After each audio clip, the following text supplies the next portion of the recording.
গত পর্বে আমরা দেখিয়েছি হজরত উমর রাদিয়াল্লাহু আনহু কিভাবে মুসলমান হয়েছিল। অনেক সূত্র অনুযায়ী এটি ছিল নবুয়াতের ষষ্ঠ বছর।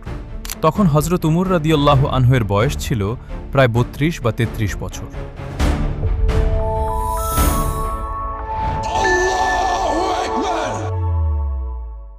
তার ইসলাম গ্রহণের মাধ্যমে মক্কায় মুসলমানদের সংখ্যা প্রায় ৫০ জনে পৌঁছায়, যার মধ্যে ৪০ জন পুরুষ এবং ১০ জন নারী ছিলেন। হজরত উমর রাদিয়াল্লাহু আনহু ইসলাম গ্রহণ করার পর মুসলমানদের অবস্থা আমূল পরিবর্তন হয়ে যায়, কারণ এর আগে যারা ইসলাম গ্রহণ করেছিলেন তাদের অধিকাংশই সমাজের দুর্বল শ্রেণীর মানুষ ছিলেন এবং তারা গোপনে ইসলাম ধর্ম পালন করতেন। কিন্তু হজরত উমর রাদিয়াল্লাহু আনহু ইসলাম গ্রহণের পর সরাসরি তার মামা আবু জাহেলের কাছে গিয়ে জানান যে তিনি ইসলাম গ্রহণ করেছেন। बताने आया था कि मैं मुसलमान हूँ। क्या कहा? मुसलमान। আবু জাহেল অবিশ্বাসের সঙ্গে বলেন, তোমার মতো একজন মানুষ ইসলাম গ্রহণ করতে পারে না, কারণ উমর রাদিয়াল্লাহু আনহুর পূর্বের জীবন ইসলামের কঠোর বিরোধিতায় পূর্ণ ছিল। এরপর তিনি জামিল ইবনে মামুরের কাছে যান এবং তাকেও নিজের ইসলাম গ্রহণের কথা জানান। জামিল ছিল মক্কার একজন প্রচারক স্বভাবের ব্যক্তি, যার কাছে কোনো খবর বেশিক্ষণ গোপন থাকত না। সে সঙ্গে সঙ্গে মক্কার অলিগলিতে ঘোষণা করে বেড়াতে লাগল যে উমর তাদের ধর্ম ত্যাগ করেছে।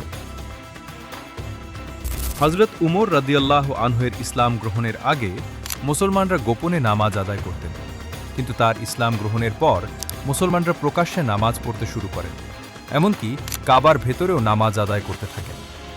এরপর হজরত উমর রাদিয়াল্লাহু আনহু নিজের পুরো জীবন ইসলাম ও মুহাম্মদ রাসূলুল্লাহ সাল্লাল্লাহু আলাইহি ওয়াসাল্লামের জন্য উৎসর্গ করেন। কিছুদিন পর তিনি মুসলমানদের সঙ্গে মক্কার পরিবার, সম্পদ ও প্রভাব প্রতিপত্তি ছেড়ে মদিনায় হিজরত করেন।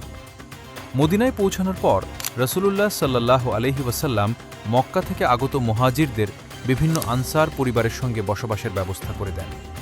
হজরত উমর রাদিয়াল্লাহু আনহুও একজন আনসারীর সঙ্গে বসবাস শুরু করেন।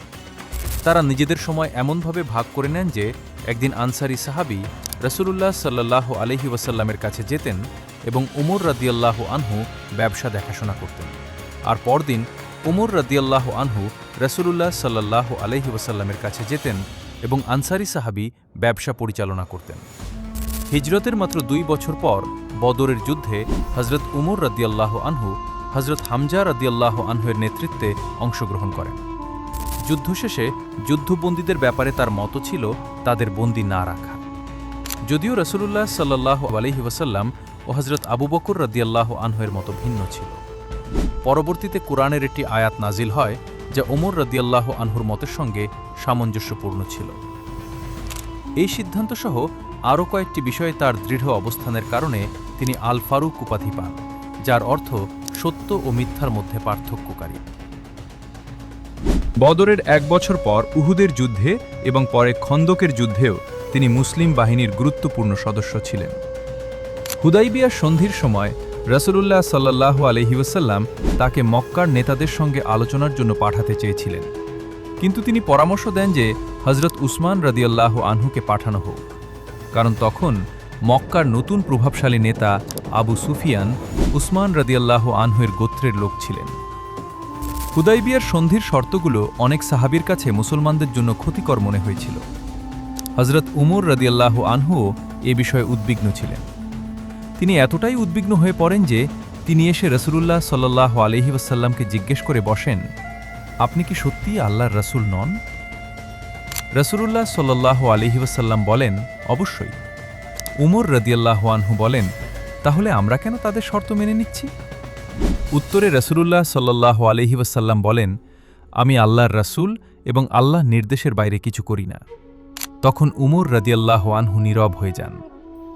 পরবর্তী বছরগুলোতে তিনি বুঝতে পারেন যে হুদাইবিয়ার সন্ধির কারণেই অসংখ্য মানুষ ইসলামের দিকে আকৃষ্ট হয়েছিল। তখন তিনি নিজের সেই প্রশ্নগুলোর জন্য আল্লাহর কাছে ক্ষমা প্রার্থনা করতেন। হুদাইবিয়ার পর ইসলামের প্রসার এত দ্রুত ঘটে যে তার চাচাতো ভাই খালিদ ইবনে ওয়ালিদ রাদিয়াল্লাহু আনহু ইসলাম গ্রহণ করে ফেলেন। এরপর উমর রাদিয়াল্লাহু আনহু রাসূলুল্লাহ সাল্লাল্লাহু আলাইহি ওয়াসাল্লামের পাশে থেকে প্রতিটি গুরুত্বপূর্ণ সিদ্ধান্ত ও যুদ্ধে অংশগ্রহণ করেন।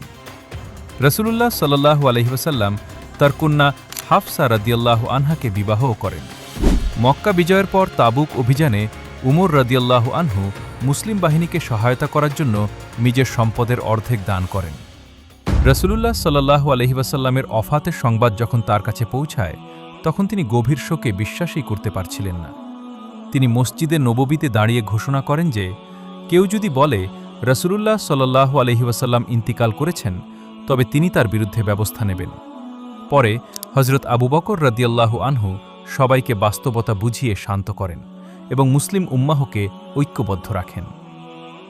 রাসূলুল্লাহ সাল্লাল্লাহু আলাইহি ওয়াসাল্লামের অফাতের পর নতুন খলিফা নির্বাচনের সময় হযরত উমর রাদিয়াল্লাহু আনহু সর্বপ্রথম হযরত আবু বকর রাদিয়াল্লাহু আনহুর হাতে বায়াত করেন। তার এই পদক্ষেপের ফলে অন্য সাহাবীরাও বায়াত করেন এবং আবু বকর রাদিয়াল্লাহু আনহু মুসলমানদের প্রথম খলিফা নির্বাচিত হন। খলিফা আবু বকর রাদিয়াল্লাহু আনহুর শাসন আমলে উমর রাদিয়াল্লাহু আনহু ছিলেন তার সবচেয়ে গুরুত্বপূর্ণ সহযোগী।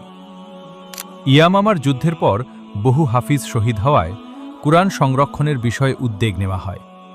তখন সর্বপ্রথম উমর রাদিয়াল্লাহু আনহুই কুরআনকে একত্রে গ্রন্থাকারে সংরক্ষণের প্রস্তাব দেন। আরব উপদ্বীপ পুনরায় ঐক্যবদ্ধ হওয়ার পর মুসলমানরা পারস্য ও রোমান সাম্রাজ্যের বিরুদ্ধে অভিযান শুরু করে। এই সময় খালিদ ইবনে ওয়ালিদ রাদিয়াল্লাহু আনহু অসাধারণ সামরিক সাফল্য অর্জন করেন। এদিকে হযরত আবু বকর রাদিয়াল্লাহু আনহুর জীবনের শেষ সময় ঘনিয়ে এলে তিনি সাহাবীদের সঙ্গে পরামর্শ করেন। অধিকাংশ সাহাবী তার বিচারের ওপর আস্থা প্রকাশ করেন। এরপর তিনি উমর ইবনুল খাত্তাব রাদিয়াল্লাহু আনহুকে নিজের উত্তরসূরি হিসেবে মনোনীত করেন। হযরত আবু বকর রাদিয়াল্লাহু আনহু বলেছিলেন, আমি আমার কোনো ছেলে বা পরিবারের কাউকে নয়, বরং যাকে সবচেয়ে যোগ্য মনে করি তাকেই তোমাদের খলিফা করে যাচ্ছি, আর সে হল উমর ইবনুল খাত্তাব। যেমন তার ইসলাম গ্রহণ মুসলমানদের ইতিহাসে এক বড় পরিবর্তন এনেছিল, তেমনি তার খিলাফতও বিশ্ব ইতিহাসের গতিপথ বদলে দেয়। অল্প কয়েক বছরের মধ্যেই তিনি এমন এক বিশাল সাম্রাজ্য প্রতিষ্ঠা করেন যা সে সময় বিশ্বের অন্যতম বৃহৎ শক্তিতে পরিণত হয় এবং যার প্রভাব শতাব্দীর পর শতাব্দী ধরে ইতিহাসে বিদ্যমান থাকে।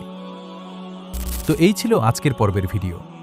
তৃতীয় পর্বতে উনার খিলাফত কেমন ছিল তা তুলে ধরব, তাই চ্যানেলটিকে সাবস্ক্রাইব করে দিয়ে সাথেই থাকবেন। ধন্যবাদ।